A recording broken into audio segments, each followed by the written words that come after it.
Berikutnya untuk keterangan pihak terkait dengan perkara nomor 2. Prof. Yusril dipersilakan. Mungkin perlu dipertimbangkan Prof. Yusril kalau yang sudah ada di argumentasi di 1 itu mungkin nanti diringkas saja, dianggap dibacakan. Silakan.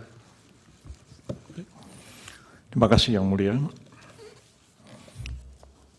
Yang kami muliakan, Ketua dan Majelis Hakim Mahkamah Konstitusi, pemohon 1, pemohon 2, dan para kuasa hukumnya, termohon KPU, pemberi keterangan Bawaslu, dan seluruh rekan-rekan advokat yang hadir pada kesempatan yang berbahagia ini.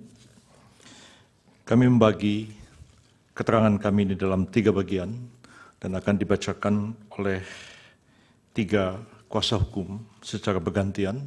Saya akan membacakan pendahuluan, kemudian akan dilanjutkan oleh Advokat Dr. Fahri Bahmid, dan juga akan dilanjutkan selanjutnya oleh Advokat Yuri Kemal Fadullah. Izinkan saya membacakan pendahuluan dari keterangan kami ini, Yang Mulia. Pertama-tama, sebelum pihak terkait menguraikan secara rinci dalil-dalil ataupun argumentasi konstitusional dan yuridis mengenai aspek keabsahan formalitas pada bagian eksepsi dan substansi materi dalam pokok-pokok permohonan, perkenanlah pihak terkait terlebih dahulu menyampaikan kalimat-kalimat pendahuluan sebagai berikut. Dalam suasana hari yang bulan baik ini, hari ini tanggal 17 Ramadan 1445 Hijriah, izinkanlah kami menggunakan kesempatan yang baik ini untuk mengucapkan selamat menunaikan ibadah puasa kepada kita semua, serta seluruh hadirin dan hadirat yang hadir pada kesempatan yang berbahagia ini. Semoga kita semua diberikan kesehatan, kedamaian, dan kesejahteraan. Kiranya pula semoga amal ibadah dan kebaikan kita di bulan suci Ramadan ini diterima oleh Allah Subhanahu wa Ta'ala. Selanjutnya, izinkan kami para kuasa hukum pihak terkait untuk menyampaikan ucapan terima kasih dan apresiasi yang setinggi-tingginya kepada para pemohon melalui para kuasa hukumnya yang telah berkenan untuk memilih dan menempuh upaya penyelesaian yang konstitusional dengan membawa perselisihan hasil pemilihan umum Presiden dan Wakil Presiden Republik Indonesia tahun 2024 ini ke Mahkamah Konstitusi. Upaya penyelesaian perselisihan hasil pemilihan umum ke Mahkamah Konstitusi kami harapkan akan memberikan suatu keputusan akhir yang konstitusional sehubungan dengan keterpilihan Presiden dan Wakil Presiden Republik Indonesia periode 2024-2029. Sebagaimana kita maklum, penyelesaian dengan saluran hukum melalui Mahkamah Konstitusi ini merupakan mekanisme terbaik sebagaimana menjadi amanat konstitusi guna menyelesaikan perbedaan pendapat, bahkan perselisihan di antara pihak-pihak yang berkepentingan secara damai, adil, dan bermartabat sehubungan dengan hasil pemilihan umum Presiden dan Wakil Presiden. Pihak terkait dan kami selaku kuasa hukum pihak terkait memiliki kepercayaan yang tinggi kepada Yang Mulia para Hakim Mahkamah Konstitusi dalam memeriksa, mengadili, dan memutuskan perselisihan hasil pemilihan umum Presiden dan Wakil Presiden ini dengan seadil-adilnya dan dengan kemandirian penuh tanpa pengaruh dan tekanan dari pihak manapun. Bagaimana telah kita ketahui bersama, pada hari Rabu tanggal 20 Maret 2024 pukul 22.19, Komisi Pemilihan Umum KPU telah mengumumkan keputusan nomor 360 tentang penetapan hasil pemilihan umum Presiden dan Wakil Presiden dan seterusnya. Berdasarkan SK KPU nomor 360 tahun 2024 itu, pihak terkait merupakan pihak yang ditetapkan oleh KPU dengan perolehan suara 96.214.691 atau setara dengan 58,58% dari jumlah suara sah tingkat nasional pada pemilihan umum Presiden dan Wakil Presiden tahun 2024. Selain itu, pihak terkait telah ditetapkan pula sebagai pemenang pada 36 provinsi dan 1 luar negeri dari total 30 provinsi yang ada di total 39 provinsi termasuk daerah pemilihan di luar negeri. Merujuk pada norma konstitusi sebagaimana termuat di dalam pasal 6A Undang-Undang Dasar 1945, tidak perlu dibacakan, yang berdasarkan norma konstitusi tersebut, maka pihak terkait telah memenuhi persyaratan yang diamanatkan oleh konstitusi sehingga secara konstitusional wajib untuk dilantik oleh Majelis Permusyawaratan Rakyat menjadi Presiden dan Wakil Presiden Republik Indonesia tahun 2024-2029. Tingginya perolehan jumlah suara sah yang diperoleh pihak terkait sudah barang tentu menunjukkan adanya kepercayaan dan keinginan yang begitu tinggi dari mayoritas rakyat Indonesia di hampir seluruh wilayah negara kesatuan RI termasuk luar negeri guna memberikan amanat kepada pihak terkait untuk menjadi Presiden dan Wakil Presiden RI periode 2024-2029. Rakyatlah yang dalam hal ini berdaulat menjadi penentu dan kontestasi tiga pasangan calon Presiden dan Wakil Presiden RI yang kami yakini ketiga pasangan ini adalah putra-putra terbaik yang dimiliki oleh bangsa Indonesia saat ini. Hal ini bagaimana pengejawantahan pasal 1 ayat 2 Undang-Undang 45 yang menegaskan kedaulatan ada di tangan rakyat dan dilaksanakan menurut Undang-Undang Dasar. Hal ini pula telah disadari pemohon sendiri dengan mengutip adagium Vox Populi, Vox Dei, suara rakyat adalah suara Tuhan. Justru atas narasi-narasi pemohon dan petitum pemohon yang menegasikan suara 96 juta lebih rakyat Indonesia itu kepada pihak terkait, itulah yang membuat adagium itu kehilangan maknanya. Mengutip pernyataan pemohon pada halaman 12 permohonan yang menyatakan rakyat tak lagi berdaulat dengan suara mereka. Berkenaan dengan pasal 6 ayat 3 Undang-Undang 45 dan kaitannya dengan hasil pemilu Presiden dan Wakil Presiden tahun 2024, maka pihak terkait mengingatkan agar semua pihak secara bijak, penuh kehati-hatian, dengan penuh rasa tanggung jawab, secara bersama-sama senantiasa menjaga agar norma pasal 64 ayat 3 Undang-Undang 45 dimaksud tidak terlanggar.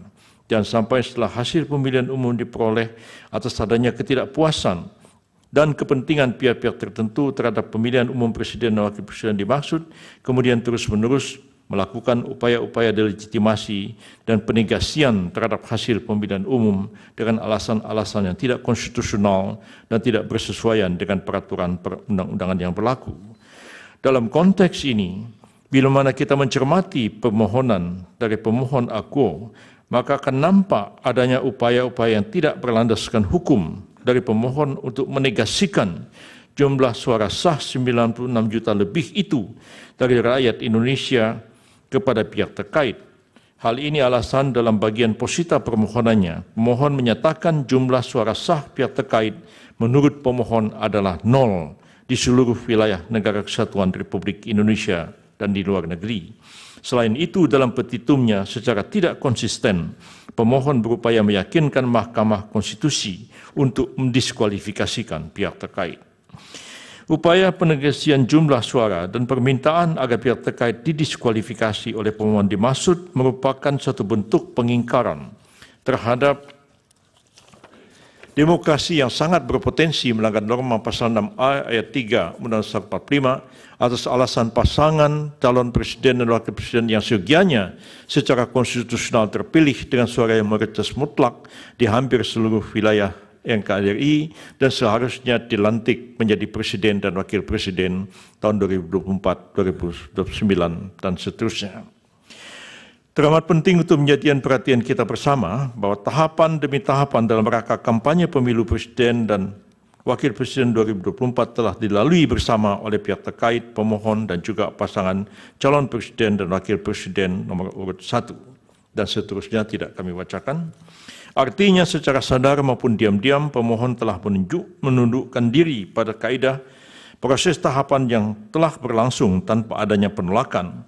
Hal ini pula dapat dipandang sebagai satu persetujuan diam-diam atau silent consent yang pada intinya satu pernyataan kehendak yang dilakukan oleh satu pihak kepada pihak lain yang bersangkutan tidak menyatakan keberatan atau penolakan atas tindakan yang dilakukan oleh pihak tersebut kepadanya sekalipun maksud tersebut sudah diberitahukan.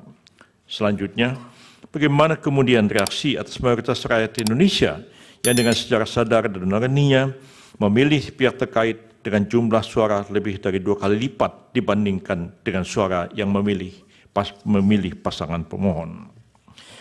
Selanjutnya, selain dari itu, bila mana kita cermati dalam permohonannya secara mayoritas pemohon menyampaikan dalil-dalil dan argumentasi yang secara esensi menuangkan buah pikiran pemohon mengenai konsepsi dan pengaturan sistem pemilu yang ideal. Menurut pemohon, misalnya pemohon menyampaikan dalam posita angka 14 halaman 22 permohonannya, MKRI siogianya memeriksa permohonan Akuo yang mempermasalahkan pelanggaran TSM berupa nepotisme yang kemudian melahirkan abuse of power yang terkoordinasi karena satu, adanya kekosongan hukum dalam Undang-Undang Pemilu, dua, instrumen penegakan hukum pemilu tidaklah berjalan secara efektif. Dari perspektif akademik, hal ini tentu saja dapat menjadi diskusi dan pembahasan atas alasan argumentasi pemohon sehubungan dengan tampak hendak memberikan ide-ide sehubungan dengan norma yang sebaiknya terdapat pada Undang-Undang Nomor 7 Tahun 2017 tentang Pemilu sebagaimana telah diubah berapa kali dan terakhir dengan Undang Nomor 7 Tahun 2023. Terlebih lagi pemohon terhadap beberapa hal belum ada pengaturannya. Namun demikian, sebagaimana kita maklum, buah pemikiran pemohon mengenai ide-ide sehubungan dengan norma-norma yang sebaiknya terdapat di dalam Undang-Undang Pemilu itu, bila mana hendak ditindaklanjuti seharusnya melalui proses politik hukum yang didasarkan berdasarkan konstitusi, dilakukan secara bersama-sama Presiden dan DPR, bukan melalui forum ini. Menarik bila mana kemudian kita mengutip pernyataan pemohon dalam hal ini Profesor Dr. Mahfud MD pada 1 Maret 2024 yang kami kutip sebagai berikut. Oleh sebab itu, apa yang kami lakukan ke MK bukan mencari menang, tapi beyond elections, maka masa depan bukan sekedar pemilu hari ini, tapi masa depan ratusan tahun yang akan datang, demokrasi kita harus sehat. Hal ini terang dan jelas menunjukkan bahwasanya permohonan Akuo disusun sebatas sebagai narasi dan buah pemikiran pemohon sebuah norma yang menurut pemohon baik untuk kemudian dituangkan dalam Undang-Undang Pemilu maupun peraturan perundangan yang relevan untuk masa yang akan datang. Namun faktanya narasi yang secara langsung dan gamblang menempatkan petitum di awal justru pada hakikatnya bertolak belakang dengan narasi yang dinarasikan oleh Profesor Mahfud tadi, yakni meminta pihak terkait didiskualifikasi dan kemudian dilakukan pemungutan suara ulang dengan pesertanya hanya pasangan nomor urut 1 dan pemohon. Artinya apabila ditafsirkan sejalan permintaan pemohon dan narasi Profesor Mahfud tersebut, maka sepatutnya apa yang disampaikan pemohon dalam permohonannya adalah untuk memberikan jalan kemenangan bagi pemohon itu sendiri dengan cara membuat narasi seakan koreksi terhadap kewenangan Mahkamah Konstitusi, namun sejatinya menukangi seakan-akan terjadi kevakuman atau kekosongan hukum untuk tujuan semata-mata kemenangannya sendiri dan seterusnya. Bila mana kemudian kita secara tertib dan komprehensif menelaah dalil-dalil permohonan, pemohon yang berkenaan dengan narasi pelanggaran TSM dan berupa nepotisme dalam pencalonan Pak Gibran Rakabuming Raka dan program bantuan sosial Presiden Joko Widodo, maka akan nampak pula bahwasanya dalil pemohon itu hanya bersifat asumtif dan dianggap pula sebagai propaganda untuk melegitimasi keterpilihan pasangan calon presiden dan wakil presiden pihak terkait. Bagaimana kita maklum berkenaan dengan pencalonan Pak Gibran ini ialah penjelajahan hak setiap warga negara untuk sama-sama yang memiliki hak yang sama untuk maju dalam pemilihan-pemilihan yang dilaksanakan. Dan seterusnya kami tidak akan bacakan. Kemudian yang sedikit ada yang ingin kami singgung juga adalah mengenai satu statement yang juga disampaikan oleh Pak Mahfud dalam berbagai kesempatan. Kami juga menyatakan bahwa perlu kami ingatkan kembali bahwasanya Undang-Undang Nomor 7 Tahun 2017 tentang Pemilu dengan segala perubahannya telah mengatur dengan sangat jelas dan rinci berkenaan dengan eksistensi dan kewenangan badan-badan lembaga untuk menyelesaikan perselisihan yang berkaitan dengan pemilu. Lembaga-lembaga itu ada yang merupakan kekuasaan kehakiman yang dijalankan oleh Gakumdu, Pengadilan Tata Usaha Negara, Bawaslu, dan ujungnya adalah Mahkamah Konstitusi untuk menyelesaikan perselisihan pemilu. Dengan adanya pengaturan tentang pembagian kewenangan dan menangani sengketa proses pemilu melalui Bawaslu, PT UN, dan Mahkamah Agung dalam sengketa administratif dan sengketa hasil oleh Mahkamah Konstitusi sejak tahun 2017, maka tidaklah relevan Profesor Mahfud mengutip pendapat dalam tanda kutip Maha Guru HTN Profesor Yusril Iza Mahendra yang pernah mengatakan bahwa Mahkamah Konstitusi seyogianya tidak menjadi sekedar mahkamah kalkulator, tetapi mahkamah seharusnya berperan memeriksa pelaksanaan pemilu secara substantif sejak dari proses pelaksanaannya.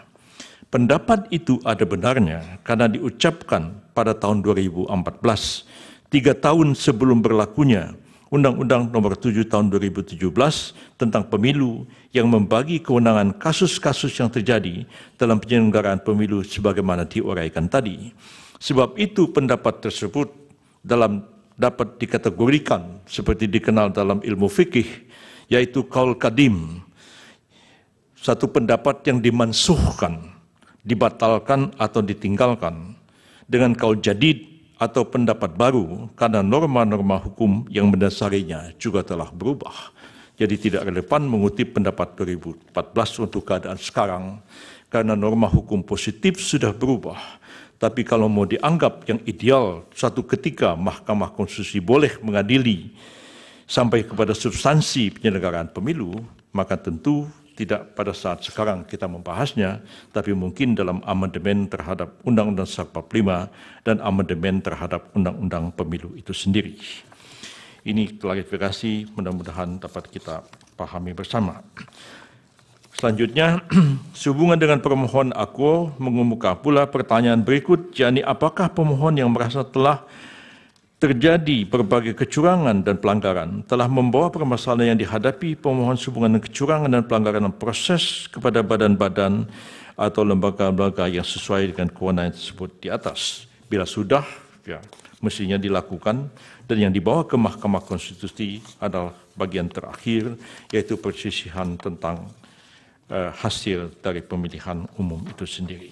Saya kira itulah pokok-pokok pendahuluan yang dapat kami sampaikan, dan untuk selanjutnya lebih kepada substansi daripada keterangan pihak terkait dalam memberikan jawaban terhadap pokok-pokok permohonan pemohon. Terima kasih Yang Mulia, dan kami persilakan Dr. Fahri Bahmid untuk melanjutkan keterangan dari pihak terkait. Terima kasih Yang Mulia. Silakan.